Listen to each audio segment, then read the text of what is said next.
Hello aspirants, I am आभास माथुर। अपन इस channel पर पढ़ रहे हैं पॉलिटी। पॉलिटी में अपन सबसे पहले शुरू कर रहे हैं कॉन्स्टिट्यूशन पढ़ना। तो ये है अपन कॉन्स्टिट्यूशन सीरीज के पार्ट 8 पे, फंडामेंटल राइट्स। अभी तक अपन सारे फंडामेंटल राइट्स पढ़ चुके हैं 2 लेक्चर्स में। ये है तीसरा लेक्चर्स। अभी तक अपन पढ़ चुके हैं सारे फंडामेंटल राइट्स और उन्हें कैसे अमेंड करा जा सकता है और किन किन केसेस से उनकी अमेंडमेंट वाले नेचर पे फर्क पड़ा है। इस लेक्चर में अपन पढ़ेंगे फंडामेंटल राइट्स से रिलेटेड कुछ केसेस जो प्रीलिम्स में डायरेक्टली आ सकते हैं और मेंस में एज एग्जांपल देने में बहुत हेल्प करेंगे अपने को। और अपन करेंगे क्वेश्चंस फंडामेंटल राइट्स से रिलेटेड। ठीक है, आइए करते हैं आगे शुरू। Some cases related to fundamental rights. देखो, अपन सबसे पहले देख रहे हैं right to freedom. Right to freedom और आर्टिकल 21, इनसे रिलेटेड अपन केसेस देख रहे हैं। AK Gopalan case, the state can deprive the right to life. ठीक है, अपन आर्टिकल 21 वाले केसेस देख रहे हैं। पहले एक आया था AK Gopalan versus state of Madras case 1950 में।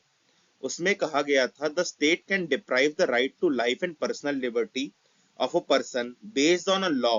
Right to life can be curtailed by a law even if the law is arbitrary. जो अपन कहते हैं ना कि डेथ पेनल्टी तो राइट टू लाइफ का उल्लंघन करता है, पर यहाँ पे क्लियरली बोला गया है कि state can deprive the right to life and personal liberty of a person based on law.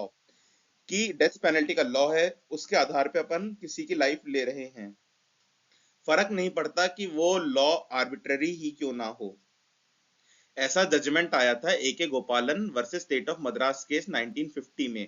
देखो, अपन यहाँ पर केस का नाम और उसकी जजमेंट पढ़ेंगे, इतना ही सफिशिएंट है। इससे ज्यादा ना आया है ना आएगा। ठीक है, फिर एक Maneka Gandhi versus union of India case था 1978 का। Procedure established by law under article 21 would have the same effect as the expression of DPL, due process of law. Procedure established by law must be fair, just and reasonable. देखो, अपन ने Maneka Gandhi case अपन पढ़ रहे थे, अपन ने बड़ा detail में पढ़ा था कि ये क्या है। इसमें बोला गया था कि under article 21 procedure established by law would have the same effect as the expression of due process of law. और इसी में कहा गया था कि procedure established by law must be fair, just and reasonable. फिर एक ओल्गा तेलीस वर्सेस BMC का केस आया था। Right to livelihood is an integral part of the right to life under article 21। देखो, राइट टू लाइवलीहुड भी पार्ट है किसका? Right to life का। राइट टू लाइवलीहुड सीधे अगर प्रेम्स में आ जाए कि राइट टू लाइवलीहुड क्या आता है आर्टिकल 21 राइट टू लाइफ में, जी हाँ आता है। कहां से आया? ओल्गा तेली वर्सेस BMC केस 1985 से। इसमें कहा गया था government can not deprive people of their homes, कि किसी का घर नहीं ले सकती सरकार, एंड लाइवलीहुड्स, कि किसी का घर, किसी की लाइवलीहुड सरकार नहीं ले सकती without following a just and fair procedure. देखो, प्रोसीजर से अगर वो जस्ट प्रोसीजर तो सरकार कर सकती है, वरना तानाशाही नहीं चलेगी। फिर एक आया था Hussainara Khatoon versus state of Bihar case. इसमें बोला गया था equal justice and free legal aid is fundamental under article 21 के राइट्स में। ठीक है, equal justice and free legal aid भी fundamental right article 21 right to life में ही आता है। ठीक है, right to life and personal liberty में ही आता है फ्री लीगल एड और equal justice. Hussainara Khatoon versus state of Bihar case में बोला गया था।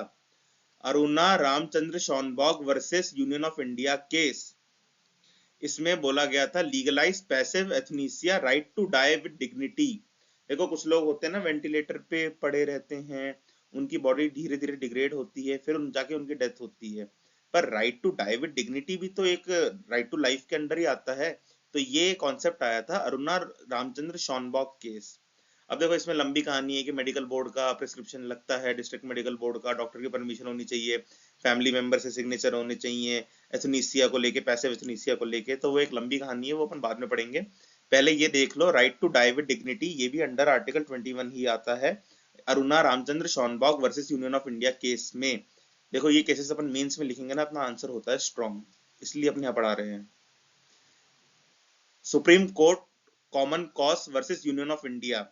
ठीक है, इसमें अलाउ करा गया था लिविंग वेल और एडवांस मेडिकल डायरेक्टिव्स को लेके, कि जैसे मैं अभी हेल्दी भी हूँ तो मैंने अपनी लिविंग विल लिख दी, अपने एडवांस मेडिकल डायरेक्टिव्स लिख दिए कि अगर मेरी सिचुएशन ब्रेन डेड की हो जाए तो मेरे को वेंटिलेटर पर ना रखा जाए, ये मेरी पर्सनल इच्छा है। तो ये मैं लिख सकता हूँ, अपनी लिविंग विल में लिख सकता हूँ। ये किससे आया था? Supreme Court Common Cause versus union of India 2018 से। Now people can decide in advance how their treatment should be if they go into a PVS state, मतलब मतलब ऐसे बुरी स्टेट में चले गए स्टेट इन फ्यूचर, कि अगर वो नहीं है सेंसस में तो उनका उपचार कैसा होना चाहिए।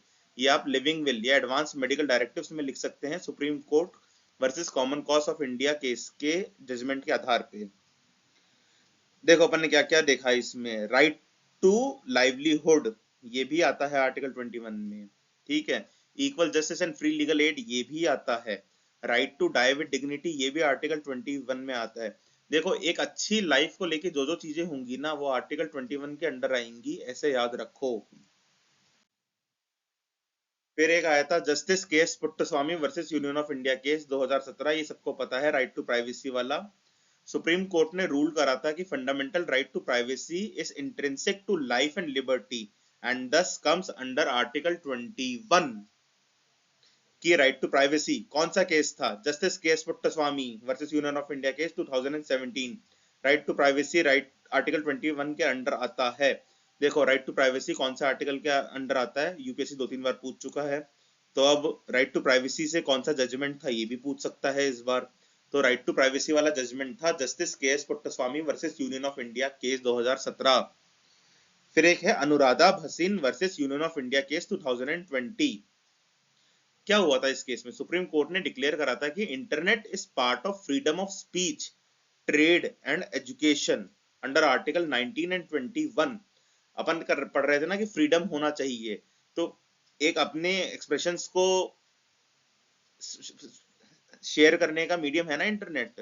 तो वही अपनी स्पीच बाधित हो रही है ना, रोकी जा रही है ना, अगर इंटरनेट नहीं मिल रहा। हम बिजनेस नहीं कर पा रहे हैं ना, हमारा ठप हो रहा है। हम एजुकेशन नहीं कर पा रहे ना, जैसे अभी तुम भी एजुकेशन कर रहे हो इंटरनेट से ही। तो एजुकेशन नहीं करोगे तो तुम्हारी राइट टू लाइफ विद और पर्सनल लिबर्टी तुम्हारी छिन रही है, हमारी पर्सनल लिबर्टी छिन रही है ना, तो आर्टिकल 21 का वायलेशन हो रहा है। तो सुप्रीम कोर्ट ने डिक्लेयर करा था internet is part of freedom of speech, trade and education under article 19 and 21। कौन सा केस था? Anuradha Bhasin versus union of India case 2020।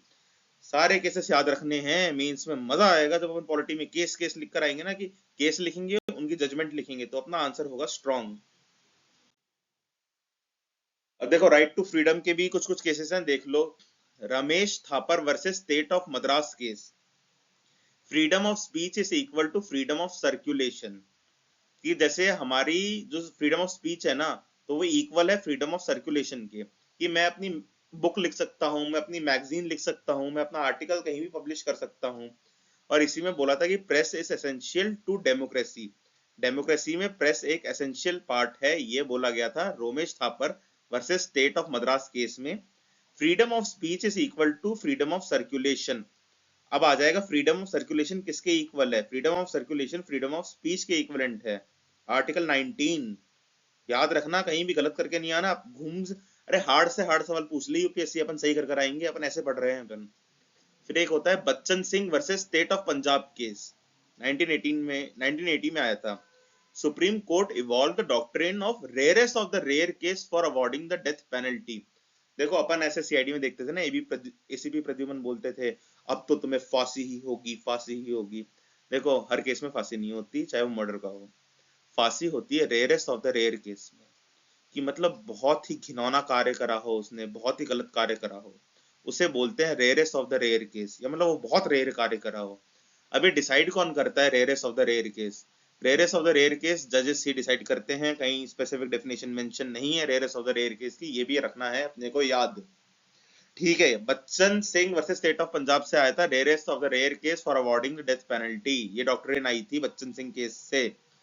फिर एक आया था एशियाड वर्कर्स केस, मतलब एशियन गेम्स हो रहे थे 1982 में, तो उनके वर्कर्स को थोड़े मिनिमम वेजेस नहीं मिली थी, तो सुप्रीम वो कोर्ट चले गए थे। तो सुप्रीम कोर्ट ने बोला था, देखो कहानी अपने को याद रखनी नहीं है कि इसकी कौन सा केस था, उससे कौन सी जजमेंट आई है, कौन सा आर्टिकल एसोसिएट करता है, यही मेन है अपने लिए। Asiad workers case 1982, Supreme Court set wages below minimum wages equal to force labour under article 23। अपन पढ़ रहे थे ना फोर्स लेबर, बेगार, तो ये आर्टिकल 23 का वायलेशन है अगर मिनिमम वेज नहीं दे रहे। अगर आप किसी को काम पे रख रहे हो और मिनिमम वेज नहीं दे रहे तो वो आर्टिकल 23 के तहत फोर्स लेबर माना जाएगा, वायलेशन है, आप जेल जा सकते हैं।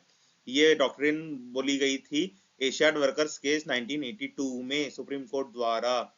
फिर एक आता है Amit Sahni versus commissioner of police case 2020। Shaheen Bagh का प्रोटेस्ट चल रहा था उस टाइम का ये केस है। Amit Sahani versus Commissioner of Police case 2020. Supreme Court said peaceful protest is allowed but can't block public spaces indefinitely. Road block हो गई थी ना शाहीन बाग की, तो सुप्रीम कोर्ट ने बोला था कि देखो पीसफुल प्रोटेस्ट तो अलाउड है पर तुम पब्लिक स्पेसेस को ब्लॉक नहीं कर सकते इंडेफिनेटली। ठीक है, ये Amit Sahni versus commissioner of police case 2020 में आया था। अपने मेंस के आंसर स्ट्रांग हो रहे हैं इन सब चीजों से, ठीक है, इन सब केसेस से। तो ये लिखना है, प्रीलिम्स में भी घूम के कहीं से भी आ सकता है, ये rarest of the rare case का पूछ ही सकते हैं। तो कंफ्यूज नहीं होना, अच्छे से पढ़ाई करनी है सर। ठीक है, फिर एक आया था MC Mehta versus state of Tamil Nadu case 1996। Child labour isn't allowed in hazardous conditions. कौन सा था चाइल्ड लेबर? आर्टिकल 24। ठीक है, Supreme Court found strict liability principle inadequate to protect citizens rights and replace it with absolute liability principle. So देखो question आ जाएगा, strict liability principal replace करा गया था एब्सोल्यूट लायबिलिटी प्रिंसिपल से। वो कौन से केस से करा गया था? MC Mehta versus state of Tamil Nadu case से। ठीक है, स्ट्रिक्ट लायबिलिटी प्रिंसिपल चेंज करा गया था एब्सोल्यूट लायबिलिटी प्रिंसिपल से। स्ट्रिक्ट लायबिलिटी प्रिंसिपल चेंज करा गया था एब्सोल्यूट लायबिलिटी प्रिंसिपल से। ये एक MC Mehta versus state of Tamil Nadu case आया था 1996 में, उसमें ये करा गया था चाइल्ड लेबर को रोकने के लिए। फिर एक आया था Gaurav Jain versus union of India case 1919। Dignity, rights, care, protection and rehabilitation, equality of opportunity of children of sex workers. ये कहाँ आया था? Gaurav Jain versus union of India case में सेक्स वर्कर्स के बच्चों के लिए उनकी लाइफ अच्छी चले, उनको डिग्निटी होए, उनके राइट्स होए, उनकी इक्वालिटी ऑफ अपॉर्चुनिटी होए, रिहेबिलिटेशन होए, प्रोटेक्शन होए। ये कहाँ बोला गया था? Gaurav Jain versus union of India case 1997 में। ठीक है, सेक्स वर्कर्स के बच्चों के लिए बोला गया था ये। फिर national legal services authority versus union of India case 2014। Supreme court ने रिकॉग्नाइज करा था ट्रांसजेंडर एज थर्ड जेंडर और उन्हें बोला था gave right to self identity and access, reservation and dignity. देखो, national legal services authority, NALSA, NALSA कहते हैं इसको, NALSA versus union of India case 2014 में ट्रांसजेंडर्स को थर्ड जेंडर माना गया था और उन्हें राइट दिया गया था सेल्फ आइडेंटिफाई का। अपन अब कॉलम देखते हैं ना, मेल, फीमेल, अदर, अब आता है ना कि हम मेल नहीं है, हम फीमेल नहीं है, हम ट्रांसजेंडर हैं, ऑप्शन आता है ना हर जगह फॉर्म भरने में भी। तो ये NALSA versus union of India case 2014 से आया था। और फिर ट्रांसजेंडर्स को रिजर्वेशन भी दिया गया था, उनकी डिग्निटी को मेंटेन करने के लिए बहुत मेहनत करी जा रही है। ठीक है, NALSA versus union of India case में ट्रांसजेंडर्स को थर्ड जेंडर रिकॉग्नाइज करा गया था, याद रखना है। फिर नवतेज सिंह जौहर केस आया था वर्सेस यूनियन ऑफ इंडिया 2014 वाला। इसमें बोला गया था डीक्रिमिनलाइजेशन ऑफ होमोसेक्सुअलिटी। ठीक है, होमोसेक्सुअलिटी डीक्रिमिनलाइज हो गई थी ना, नवतेज सिंह जौहर केस। कौन से केस से? Navtej Singh Johar case 2014, decriminalisation of homosexuality. इसका जजमेंट तो बाद में आया था पर केस जब रजिस्टर होता है तभी का माना जाता है। ठीक है, decriminalisation of homosexuality, Navtej Singh Johar case. ठीक है, फिर एक है Supriya Chakraborty versus union of India case. ये आ सकता है, ये अभी टॉपिक ट्रेंडिंग में है आजकल। Right to marry is statutory not fundamental. देखो, सुप्रिया चक्रवर्ती केस ये था कि सेम सेक्स मैरिज होनी चाहिए या नहीं होनी चाहिए, मतलब वही डिबेट थी। तो सुप्रीम कोर्ट ने बोला था right to marry is statutory not fundamental. यहां से भी प्रीलिम्स में सवाल बन सकता है। राइट टू मैरी क्या है? क्या राइट टू मैरी मेरा फंडामेंटल राइट है? नहीं, right to marry statutory right, right to marry statutory right. ठीक है, तो पार्लियामेंट डिसाइड करेगा सेम सेक्स मैरिज के लॉस, कोर्ट नहीं करेगा। अभी राजीव गौबा जी के नाम पे कमेटी बनी है जो सेम सेक्स मैरिज का देख रहे हैं, ये भी याद रखना। कौन सी कमेटी बनी है? राजीव गौबा जी के नाम पे। ठीक है, सारे केसेस देख लो, याद रखने हैं अपने को। आप ऐसे शॉर्ट नोट्स बनाए, इतना बड़ा चाहे ना लिखें, बस केस का नाम लिखें और उसकी जजमेंट 2-3 वर्ड्स में लिख लें। याद रखना है, आ सकता है, कहीं से भी सवाल बन सकता है। डिक्रिमिनलाइजेशन ऑफ होमोसेक्सुअलिटी वाला केस कौन सा था? Right to marry statutory right है या फंडामेंटल राइट है, कॉन्स्टिट्यूशनल राइट है, कौन सा राइट है राइट टू मैरी। फिर ये स्ट्रिक्ट लाइबिलिटी प्रिंसिपल और को चेंज करा गया था एब्सोल्यूट लाइबिलिटी प्रिंसिपल में, MC Mehta versus state of Tamil Nadu case. ठीक है, हर एक केस इंपॉर्टेंट है अपने वे में। अब देखो फ्रीडम ऑफ रिलीजन से रिलेटेड हम कुछ कर लेते हैं। शिरूर मठ case 1954, supreme court introduce doctrine of essential religious practice. ठीक है, देखो एक था शिरूर मठ केस था, वो चाहते थे कि हम तांडव करेंगे पब्लिक प्लेसेस में, तो सुप्रीम कोर्ट ने कुछ जजमेंट्स वगैरह दी थी, तो वहीं से आया था कि अगर आपके रिलीजन में एसेंशियल प्रैक्टिस है वो, तो ही वो आर्टिकल 25 के तहत प्रोटेक्ट करी जाएगी। अपन ने आर्टिकल 25 पढ़ा था, उसमें बोला था कि वो प्रोटेक्ट करेंगे रिलीजन्स को, उनकी प्रैक्टिसेस को। तो शिरूर मठ केस 1954, शिरूर मठ case 1954, Supreme Court introduced doctrine of essential religious practice. Only essential practice are protected by Article 25. यहीं से शिरूर मठ केस क्यों इंपॉर्टेंट है? जैसे हिजाब वाला मुद्दा हो रहा है कि बच्चियां स्कूल में पहन सकती है या नहीं पहन सकती, वो एसेंशियल रिलीजियस प्रैक्टिस में आता है या नहीं आता इस्लाम की। सिखिज्म में पगड़ी पहनना, कृपाण रखना, ये आता है एसेंशियल रिलीजियस प्रैक्टिस में या नहीं। ये सारी डॉक्ट्रिन आई थी शिरूर मठ केस से। आर्टिकल एसोसिएटेड है 25। डिबेट्स में नहीं जाना, पर जो जो डिबेट से आ रहा है क्वेश्चन बन सकता है वो पढ़ना है। Doctrine of essential religious practice, only essential practice are protected by article 25। फिर एक आया था सरला मुदगल केस। इसमें क्या था कि किसी ने बोला था कि मैं इस्लाम में कन्वर्ट हो जाऊंगा तो मैं एक से ज्यादा शादियां कर पाऊंगा, ऐसा कुछ दिमाग लगाया था किसी ने, उससे रिलेटेड है ये case. Sarla Mudgal case 1985। Supreme Court held that religious conversion for the sole purpose of committing bigamy is unconstitutional, and court also urged the government to put the UCC into effect. देखो अभी UCC को लेकर भी बहुत debate चल रही है, uniform civil code article 44 को लेकर। तो सुप्रीम कोर्ट ने सरला मुदगल केस में बोला था सरकार को कि आप यूसीसी इंप्लीमेंट करें। यूसीसी इंप्लीमेंट करने के लिए सुप्रीम कोर्ट ने सरकार को कौन से केस में बोला था? सरला मुदगल केस 1985। 1985 जैसे आप सिर्फ एक से ज्यादा शादी करने के लिए अगर आप कन्वर्ट होना चाह रहे हैं तो वो अनकॉन्स्टिट्यूशनल है, ये बोला गया था सरला मुदगल केस 1985 में। Shah Bano case, the most popular. Supreme court directed the husband to pay alimony, ठीक है, to Shah Bano. Supreme court ने एलिमनी पे करने के लिए बोला था शाहबानो को, पर government enacted Muslim women protection of rights on divorce act 1986, nullify court directive. Shahbano case का जो जजमेंट था ना, वो हो गया था नलिफाई, पर it limited the maintenance payment to the इद्दत पीरियड। देखो डाइवोर्स का जो इद्दत पीरियड होता है ना कुछ, वहां देखो शाहबानो केस से अपन इतना याद रख लो, इसका जो जजमेंट था कि एलिमनी देनी पड़ेगी हस्बैंड को, वो नलिफाई कर दिया था सरकार ने मुस्लिम women protection of rights on divorce act 1986 लाके। पर ये बोला था कि मेंटेनेंस देना पड़ेगा इद्दत पीरियड में, इद्दत पीरियड में जो 3 मंथ्स का वेटिंग पीरियड होता है उसमें। तो हर एक बात रखनी है अपने को याद।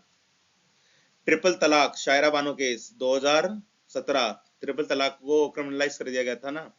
SC declare triple talaq as unconstitutional and criminalized it. देखो अपन शिरूर मठ केस से अपन ने पढ़ा था doctrine of essential religious practice. तो सुप्रीम कोर्ट ने ऐसा माना था कि ट्रिपल तलाक देना कोई एसेंशियल रिलीजियस प्रैक्टिस नहीं है इस्लाम की, इसलिए उन्होंने इससे अनकॉन्स्टिट्यूशनल कहा था और क्रिमिनलाइज कहा था। मैं अपने व्यूज नहीं दे रहा हूं, मैं जो कोर्ट ने बोला था और जो इन नोट्स में लिखा है ये भी कहीं से देख के बनाए गए हैं, मैं वो बोल रहा हूँ। Instant triple talaq is not essential to Islam and not deserves constitutional protection under Article 25। Triple talaq decriminalization का केस कौन सा था? शायरा बानो, शाह बानो नहीं, शायरा बानो। ठीक है, कि ये प्रोटेक्शन नहीं डिजर्व करता आर्टिकल 25 के तहत। ठीक है, फिर सबरीमाला केस, सबरीमाला केस, उस केस का नाम क्या था? Indian young lawyers association versus state of Kerala. Indian young lawyers association versus state of Kerala. Supreme Court stated that devotion cannot be subject to gender discrimination. No custom can claim supremacy over the constitutional morality. देखो इसमें बोला गया था कि gender के आधार पे temple entry नहीं होनी चाहिए, कोई भी कस्टम क्लेम नहीं करता सुप्रीमेसी ओवर कॉन्स्टिट्यूशनल मोरालिटी, ये लास्ट लाइन याद रखनी है। Indian young lawyers association versus state of Kerala 2018, जिसे सबरीमाला केस भी कहा जाता है। इसमें सुप्रीम कोर्ट ने ये लाइन बोली थी, no custom can claim supremacy over the constitutional morality. ठीक है। फिर एक आता है Shafin Jahan versus Ashokan Kumaran case 2018। Supreme court held that the right to choose religion and marry is an intrinsic part of meaningful existence. Neither state nor patriarchal supremacy can interfere in person's decision. ठीक है। Constitutional guarantees the right to freedom of religion, but it does not explicitly mention the right to conversion. ये line याद रखनी है last वाली, Shafin Jahan versus Ashokan came case 2018। Constitutional guarantees the right to freedom of religion, but it does not explicitly mention the right to conversion. ठीक है। Freedom of religion लिखा है constitution में, राइट टू कन्वर्जन नहीं लिखा। याद रखना है कि केस बहुत सवाल बन सकते हैं इन्हीं से, और बनेंगे भी। आइए अपन आ चुके हैं अब क्वेश्चंस पे, करते हैं क्वेश्चन स्टार्ट। एक बार देखो, खुद रीड करो, खुद रीड करो, फिर मैं रीड करके पढ़ाता हूँ, तो ऐसे पर खुद से करोगे तो अच्छा रहेगा। ठीक है, चलो आ जाओ, शुरू करते हैं। अ legislation which confers on the executive or administrative authority an unguided and uncontrolled discretionary power in the matter of the application of law violates which of the following article of the Constitution of India। देखो, अपन violation of the article पूछा जा रहा है कि कौन सा article ये violet करता है। क्या वायलेट करता है? एक कानून which confers on the executive or administrative authority an unguided and uncontrolled discretionary power in the matter of the application of law। याद करो आर्टिकल कौन सा पढ़ रहे थे? देखो 22 तो क्या है, डिटेंशन वगैरह से रिलेटेड है। 35 तो पार्लियामेंट कानून बनाएगी। 32 तो कॉन्स्टिट्यूशनल रेमेडीज है। तो बचा कौन सा? 14। फर्स्ट लेक्चर में जाके दोबारा देखना 14, अगर किसी को डाउट है तो। आंसर है इसका ए। तो द फॉलोइंग कैटेगरी, देखो तुम लोग पॉज कर लेना, एक बार खुद से ट्राई करना, उसके बाद ही मेरे को बोलना, मेरे को मतलब चालू करना। Which of the following categories of fundamental rights incorporated against untouchability as a form of discrimination? कौन सा है वो? देखो अनटचेबिलिटी वाला कौन सा है? राइट अगेंस्ट एक्सप्लॉयटेशन नहीं, एक्सप्लॉयटेशन कहाँ है? राइट टू फ्रीडम नहीं, कॉन्स्टिट्यूशनल रेमेडीज नहीं, राइट टू इक्वालिटी में आता है ना। Fundamental right incorporated against untouchability as a form of discrimination, untouchability तो 17 में आता है, तो 17 तो राइट टू इक्वालिटी है, तो इसका आंसर है होगा डी। डी।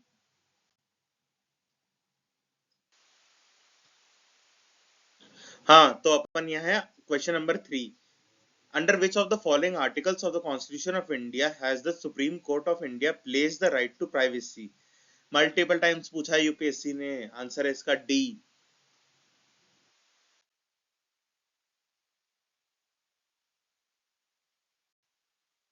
डी। हाँ। Consider the following statements. Statement 1, the supreme court of India has held in some judgments that the reservation policies made under Article 16(4) of the Constitution of India would be limited by Article 335 and maintenance of efficiency of administration। क्या लग रहा है? सही लग रहा है वैसे तो, पर सेकंड भी देख लेते हैं। आर्टिकल मतलब article 335 of the constitution of India defines the term efficiency of administration. देखो इंडियन कॉन्स्टिट्यूशन ने रेयरली ही किसी चीज को डिफाइन करा है। कहीं भी अगर आपका प्रीलिम्स में स्टेटमेंट बनकर आ जाए ना कि constitution of India defines the term, गलत है, गलत है, गलत है। अपना कॉन्स्टिट्यूशन डिफाइन नहीं करता। अब देखो, अब तुम बोलोगे डिफाइन क्यों नहीं करता सर, इतना अच्छा डॉक्यूमेंट है। चीजें वक्त के साथ बदलती हैं। अपन आज भी 75 साल पुरानी चीज पे नहीं निर्भर रह सकते, हर चीज हर वक्त बदलता है। बहुत स्मार्ट थे कॉन्स्टिट्यूशन मेकर्स, वो जानते थे समय को पहचानना। ठीक है, तो इसका देखो आंसर होगा सी। सेकंड स्टेटमेंट गलत है, फर्स्ट स्टेटमेंट एकदम सही है, दोबारा रीड कर लें। C. With reference to India consider the following statements. Judicial custody को लेकर ही क्वेश्चन है। ठीक है, judicial custody means an accused is in the custody of the concerned magistrate and such accused is locked up in the police station not in jail। गलत है। देखो, judicial custody होती है, एक पुलिस कस्टडी होती है। पुलिस कस्टडी मतलब police station में रहता है, जुडिशियल कस्टडी मतलब वो मजिस्ट्रेट के कंसर्न्ड मतलब मजिस्ट्रेट की कस्टडी में है, पर वो जेल में रहता है। ठीक है, जुडिशियल कस्टडी हो गई, तो जुडिशियल कस्टडी में जेल जेल में रहता है। देखो, लॉक्ड अप तक तो सही है स्टेटमेंट, फिर वो पुलिस स्टेशन नहीं जेल है। ठीक है, फर्स्ट स्टेटमेंट गलत है।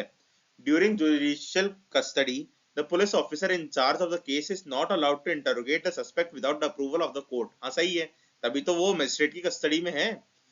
अब उसे अगर उस एक्यूज से मिलना है, उस इंसान से मिलना है, तो उसको कोर्ट की परमिशन लेनी पड़ेगी। सेकंड स्टेटमेंट एकदम सही है, फर्स्ट स्टेटमेंट गलत है। जुडिशियल कस्टडी मतलब जेल, वो मजिस्ट्रेट की कस्टडी में है, मजिस्ट्रेट के ध्यान में है, तो अगर पुलिस ऑफिसर जो उस केस में भी काम कर रहा है, उसको भी अगर उस पर्सन से मिलना है, तो उसको लेनी होगी परमिशन कोर्ट की। तो आंसर होगा इसका B.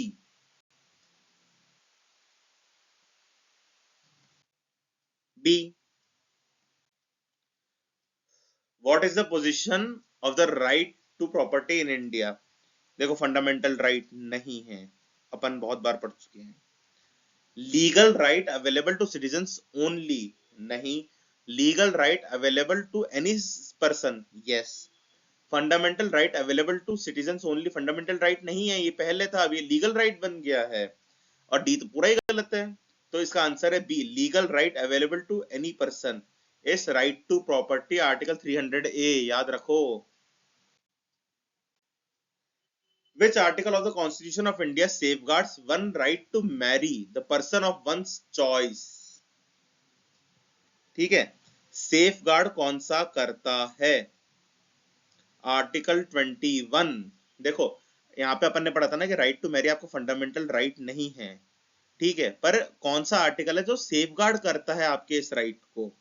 Article 21, right to life and personal liberty. शादी तो एक पर्सनल लिबर्टी का मामला हो गया ना, आपकी लाइफ का मामला हो गया ना, तो आर्टिकल 21 में ही रहेगा। पर right to marry directly mention नहीं है फंडामेंटल राइट में, याद रखना। ये आपका स्टैट्यूटरी राइट है, अपन ने कोर्ट केस पढ़ा था।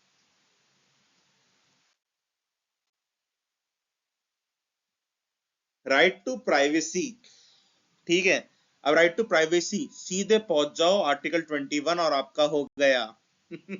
बहुत बार पूछा है यूपीएससी ने।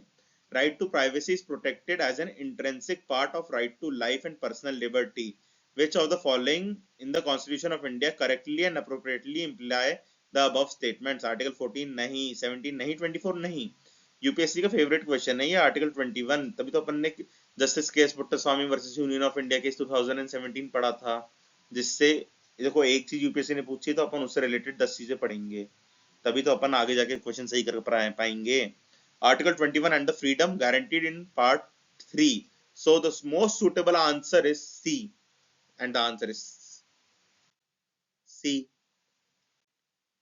Right to vote and to be elected in India is, right to vote क्या है? फंडामेंटल राइट है? नहीं। नेचुरल राइट है? नहीं। लीगल राइट है? नहीं।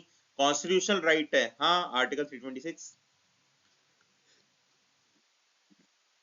कॉन्स्टिट्यूशनल राइट है। कॉन्स्टिट्यूशन में मेंशन्ड है राइट टू वोट, पिछले लेक्चर में अपन ने अच्छे से पढ़ा था। आंसर है 9 का सी। क्या बात है, सबके सी ही हो रहे हैं। Which of the following are envisaged by the right against exploitation in the Constitution of India? ठीक है, आर्टिकल 23 के बारे में बात कर रहे हैं, अपन ने अच्छे से पढ़ा था पिछले लेक्चर में कि क्या आता है राइट अगेंस्ट एक्सप्लॉयटेशन। ठीक है, क्या होगा वो? Prohibition of traffic in human beings and force labour, ये तो डायरेक्टली आर्टिकल 23 है, डायरेक्टली 23 है, डायरेक्टली 23 है। ठीक है, अबॉलिशन ऑफ अनटचेबिलिटी आर्टिकल 17 नहीं। Protection of interest of minorities article 29, मतलब उसमें आता है ना, 29 30 में आता है। Prohibition of employment of children in factories and mines article 24, यही तो आता है। राइट अगेंस्ट एक्सप्लॉयटेशन में दो आर्टिकल है ना, 23 24, तो 1 है 23, 4 है आर्टिकल 24, तो इसका आंसर होगा सी, 1 and 4 ओनली। अबॉलिशन तो 17 में आता है, ये protection of interest of minorities तो 30 में आता है, 29 30 में आता है। ठीक है, कंफ्यूज नहीं होना। Which of the following rights was described by Dr. B.R. Ambedkar as the heart and soul of the Constitution? Article 32, right to constitutional remedies. Answer is D. देखो, राइट टू कॉन्स्टिट्यूशनल रेमेडीज में अपन ऐसे एक चीज बताना चाह रहा था मैं, अगर आपका फंडामेंटल राइट स्टेट द्वारा वायलेट हो रहा है ना, स्टेट यानी गवर्नमेंट या फिर गवर्नमेंट की कोई भी एजेंसी, कंपनी या कोई भी कंपनी जो एसोसिएटेड है गवर्नमेंट से, जो भी स्टेट की डेफिनेशन में आता है आर्टिकल 12 के अंडर, अगर वो आपका फंडामेंटल राइट वायलेट कर रहा है तो आप जाएंगे सीधे कोर्ट, सुप्रीम कोर्ट आर्टिकल 32 के तहत, हाई कोर्ट आर्टिकल 26 के तहत। पर अगर एक प्राइवेट इंडिविजुअल आपके साथ आपके फंडामेंटल राइट्स को वायलेट कर रहा है तो आप कोर्ट नहीं जाएंगे, आप लॉ एनफोर्सिंग एजेंसीज के पास जाएंगे। लॉ एनफोर्सिंग एजेंसीज यानी पुलिस, तो आप पुलिस के पास जाएंगे। जैसे अगर आपको कोई किडनैप कर ले, कोई चाइल्ड लेबर करा रहा हो किसी से, कोई पर्सनल इंसान, तो आप पुलिस के पास ही जाएंगे ना, आप सीधे कोर्ट सुनना जाएंगे कि सर कोर्ट जाके बोल रहे हो उसने किडनैप कर लिया, कोर्ट बोलेगा पुलिस के पास जाओ। ठीक है, तो ये बात याद रखना, अगर फंडामेंटल राइट स्टेट द्वारा वायलेट करा जा रहा है तो आप कोर्ट जाएंगे, अगर फंडामेंटल राइट प्राइवेट इंडिविजुअल द्वारा वायलेट करा जा रहा है तो आप लॉ एनफोर्सिंग एजेंसी के पास जाएंगे, जैसे कि पुलिस हो गई, सीबीआई हो गई, ऐसे। ठीक है, इसका आंसर है D. A British citizen staying in India cannot claim right to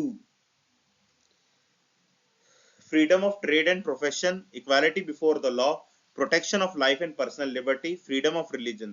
देखो इसमें अपने को, मान लो अपन ने नहीं पढ़ा ये टॉपिक, अब अपन यहाँ पे ये सवाल करेंगे अपन लॉजिक से। एक अंग्रेज भारत आके रह रहा है, तो क्या हम उसे इक्वालिटी बिफोर द लॉ नहीं देंगे? अरे देंगे कैसी बातें कर रहे हो, मेहमान है हमारे। Protection of life and personal liberty, क्या हम उनकी पर्सनल लिबर्टी छीन लेंगे? क्या हम उनकी लाइफ खराब कर देंगे? नहीं, नहीं करेंगे, प्रैक्टिकल सी बात है यार। फ्रीडम ऑफ रिलीजन, क्या हम उन्हें क्रिश्चियनिटी से कन्वर्ट कर देंगे? बिल्कुल नहीं करेंगे, पागल हो क्या तुम। तो पर हम उन्हें freedom of trade and profession, कि वो क्या ट्रेड कर रहा है, वो क्या प्रोफेशन कर रहा है। जैसे मान लो अगर कोई बोले कि मैं डॉक्टर का काम कर रहा हूँ, तुम मुझे परेशान क्यों कर रहे हो? अरे क्या तुम्हें लीगल है तुम्हारे पास चीजें, सब कुछ तुम हो लायक इंडिया में ट्रेड विटेड करने के? तो इसका आंसर है ए। ये आप लॉजिक से भी कर सकते हैं।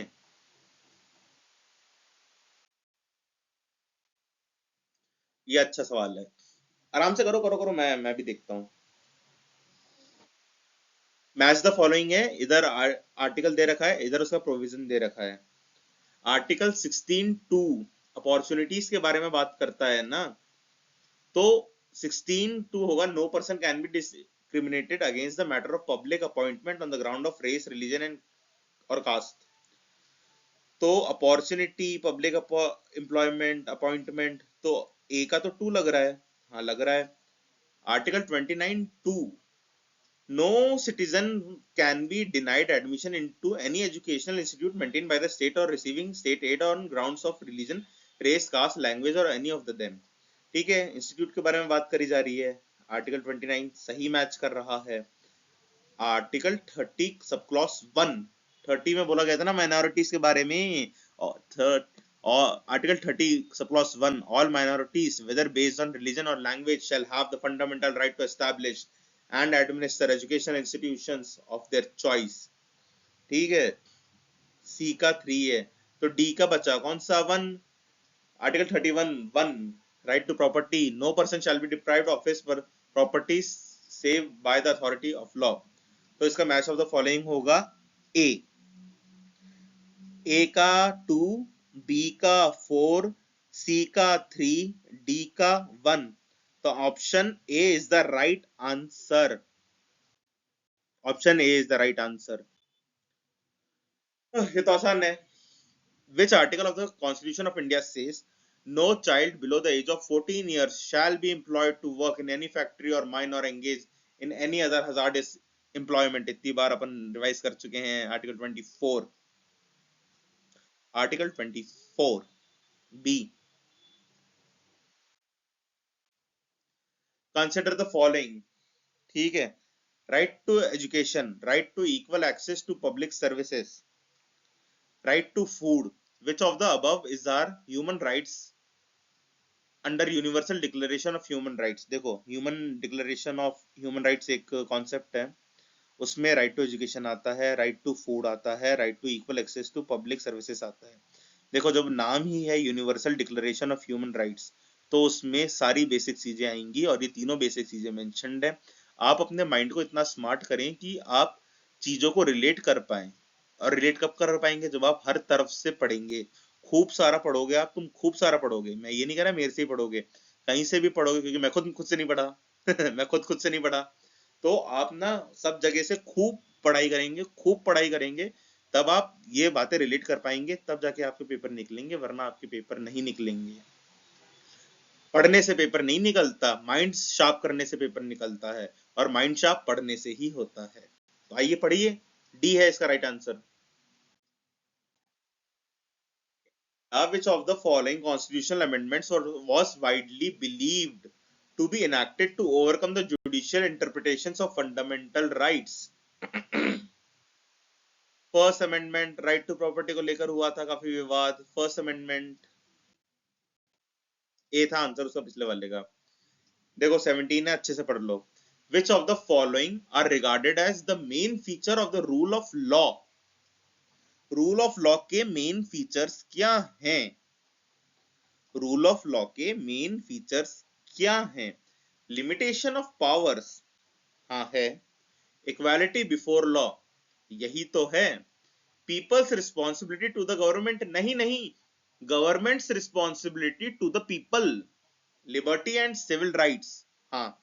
तो देखो 1 है, 2 है, 4 है, 3 नहीं है, तो आंसर बैठेगा सी। बढ़ जा आगे। सी। In the context of India, which of the following is the correct relationship between rights and duties? इसमें थोड़ा ध्यान लगाओ, एक एक स्टेटमेंट पढ़ो, पॉज करो, सोचो, तब जाकर आंसर होगा। Rights are correlative with duties. Rights are personal and hence independent of society and duties. नहीं, ये कैसे हो सकता है?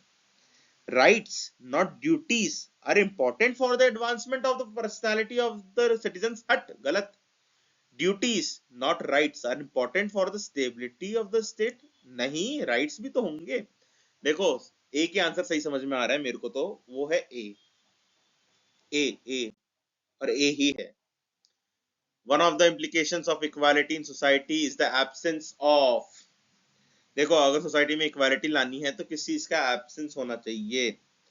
क्या कंपटीशन का एब्सेंस होना चाहिए? अरे नहीं, healthy competition is good for the society. Healthy competition is the best thing. Ideology, अरे आइडियोलॉजी क्या छीन लोगे तुम लोगों की इक्वालिटी के नाम पे?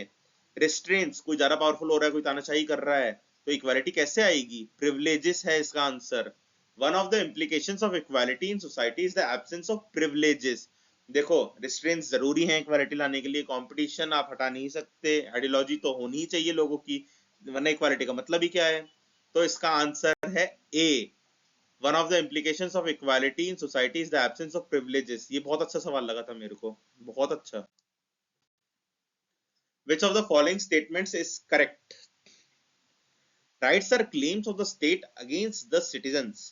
उल्टा उल्टा, राइट्स क्लेम्स होते हैं सिटीजन के अगेंस्ट द स्टेट, तो ए तो गलत है। Rights are privileges that are incorporated in the constitution of the states. Rights privileges कहाँ होते हैं? Rights are claims of the citizens against the state.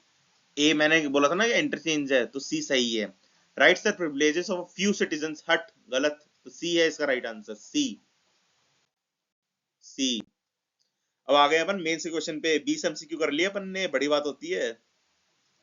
ठीक है, देखो ये बहुत सारे वो हैं, 6 आंसर्स हैं।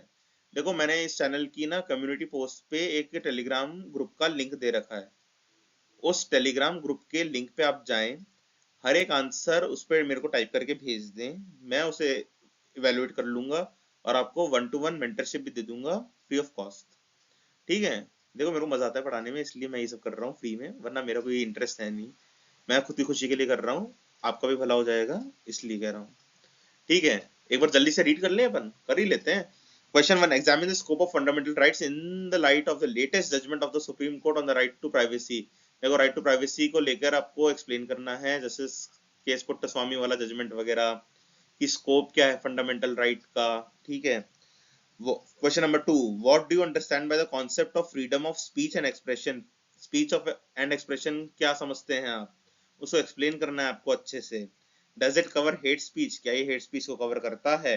Y do film in India stand on a slightly different plane from other forms of expression, की फिल्म्स अलग क्यों है थोड़ा सा अदर फॉर्म ऑफ एक्सप्रेशन से, ज्यादा लोग देखते हैं, पॉपुलैरिटी है, वो सब आप डिस्कस करें 250 वर्ड्स में।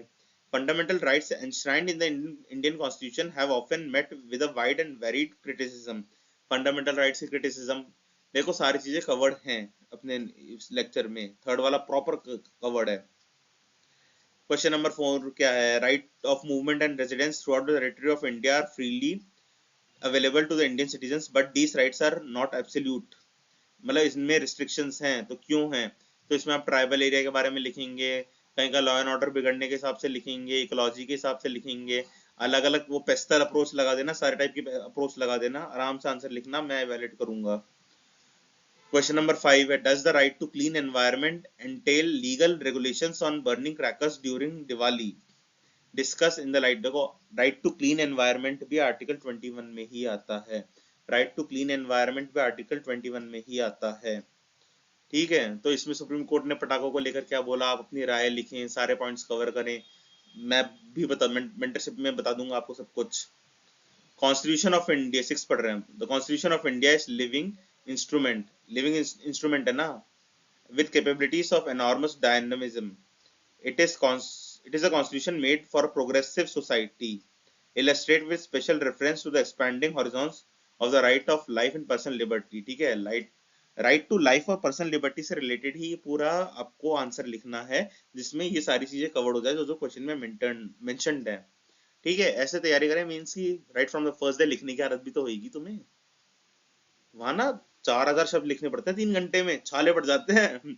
मेरे 9 पेपर में 7 छाले पड़ गए थे। ठीक है, तो बहुत मेहनत होती है, हमने भी करी, आप भी करें। देखो अपन ने फंडामेंटल राइट्स बहुत अच्छे से पढ़ लिए, बहुत अच्छे से मेंशन कर लिए, मैंने आपको अपने नोट्स में से भी पढ़ा दिया, पर एक बार मेरी एडवाइस है कि मैं कॉन्स्टिट्यूशन से भी जो फंडामेंटल राइट्स डायरेक्टली लिखे गए हैं ना, एक बार मैं यहाँ स्लाइड पे दिखा देता हूँ। हर स्लाइड पे मैं 10-10 सेकंड का पॉज ले लूंगा, आप उसके स्क्रीनशॉट ले लेना या पॉज करके पढ़ लेना। मेरी एडवाइस बस इतनी सी कि एक बार उन्हें रीड कर लो, जिससे तुम्हारी एक हॉलिस्टिक अंडरस्टैंडिंग डेवलप हो जाए, तुम हर तरफ से सोच पाओ, तुम्हारा भला होए। ठीक है, 10-10 सेकंड के लिए पॉज ले लो, स्क्रीनशॉट ले लो। मैं यहीं ले आया, मैं कह चाहता था तुम्हें कह सकता था कि गूगल पे जाके पढ़ लेना, पर मैं जानता हूँ कोई नहीं जाएगा। तो एक बार रीड कर लेना पॉज करके, मैं 10-10 सेकंड रोक रहा हूँ, तुम लोग पॉज करो, रीड करो और आगे बढ़ो। देखो ज्यादा नहीं है, कुछ 25-26 आर्टिकल ही तो हैं, एक बार पढ़ लो यार। पॉज करो, पॉज करो, रीड करो, रीड करो।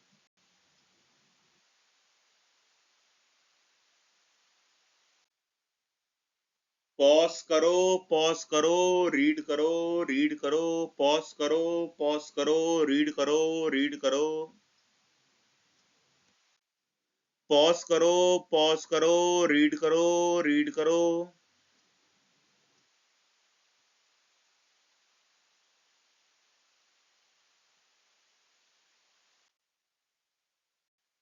पॉज करके रीड कर लो, देखो अंडरस्टैंडिंग बढ़ेगी, लैंग्वेज आएगी, ये लैंग्वेज तुम अच्छे से समझ पाओगे तो ही तो सी सेट के कॉम्प्रिहेंशन कर पाओगे, वरना सी सेट की इंग्लिश तो सर के ऊपर से निकल जाती है। सी सेट में पता है, अभी जैसे 25 वाला जो अभी प्रीलिम्स हुआ था ना, मैंने दिया था ये वाला भी, तो सी सेट में जितने थे ना सारे सही थे अपने कॉम्प्रिहेंशन। क्यों कॉम्प्रिहेंशन सही थे मेरे सारे, क्योंकि मैं ऐसे ही फास्ट फास्ट रीडिंग करने में मास्टर हो गया था, तो मैं एक झटके में लिख लेता नथिंग, बस एक बार रीड। मैंने सारे कॉम्प्रिहेंशन बस एक बार ऐसे ऐसे नजर फहराई और सारे सही थे, 27-28 के करीब आए थे, सारे के सारे सही थे मेरे सारे। अभी तो मैथ्स का पंगा ही नहीं आया। लॉग वॉग में पढ़ के ही नहीं गया कि क्यों पढ़ूं, मेरे को तो पेपर निकालना था ना सी सेट का, तो ऐसे ही निकल गया।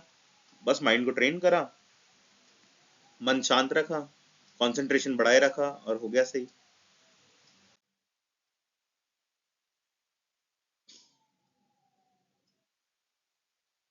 10 स्लाइड और होंगी, पॉज कर लेना, कुछ फर्क नहीं पड़ता, अच्छे से अंडरस्टैंडिंग डेवलप हो जाएगी।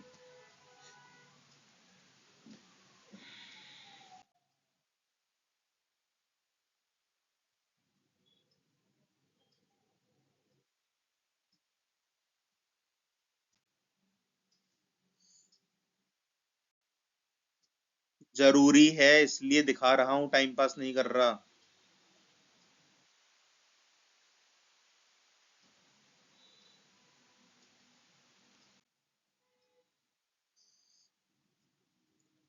3 4 और हैं, रीड कर लो। देखो यूपीएससी की तैयारी कर रहे हो, जितना रीड करोगे उतना कम है। आलस नहीं। लीगल लैंग्वेज तो समझ में आया तुम लोगों को कि क्या होती है जहाँ काम करना चाह रहे हो? यही होती है लीगल लैंग्वेज, इसी में जिंदगी निभानी है। तो पढ़ लो, आदत डाल लो।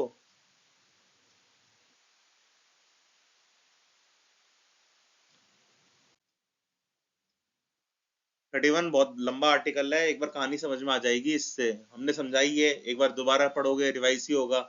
देखो फायदे की बात है तभी कह रहा हूँ, वरना मैं क्यों कहूंगा, पागल बैठा हूँ मैं।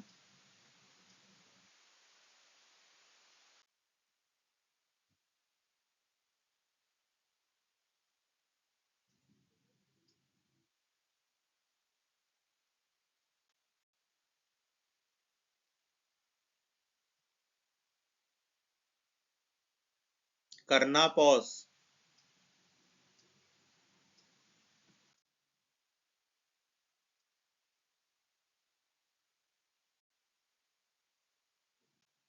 Thank you. फंडामेंटल राइट्स अपने कंप्लीट हुए इन 3 लेक्चर्स में, माना बहुत डिले हो गया था हर लेक्चर में, पर क्या कर सकते हैं, फाइनली हो गए।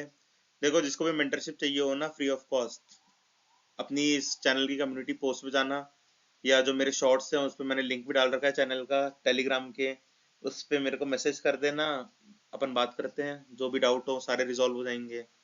ठीक है, thank you for the patience, thanks very much.